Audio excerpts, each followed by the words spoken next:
Hi, when a factory reset your Redmi Note 14 5G but forgot password? No problem, let me show you how to solve this problem. For that, we need to power off the phone first. So press and hold power button and volume up key and then swipe up to power off.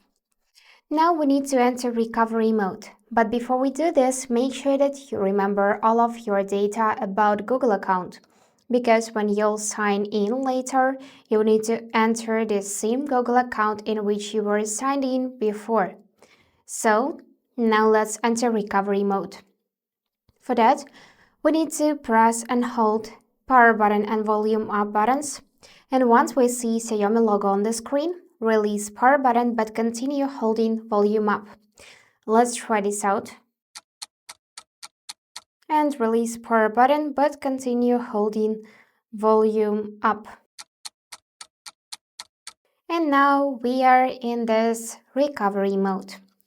So from here you need to choose wipe data, and for that use your volume down button, and to confirm the choice use power button.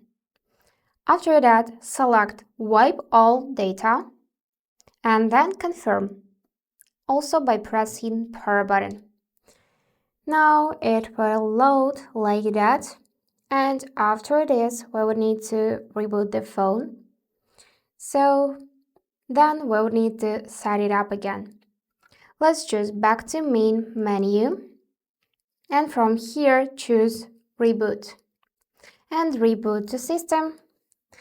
And that's basically it. Now your phone will turn off, your data will be erased, and you will need to set up this device again. So if this video was helpful, please subscribe, like and comment, and I wish you all the best. Bye bye.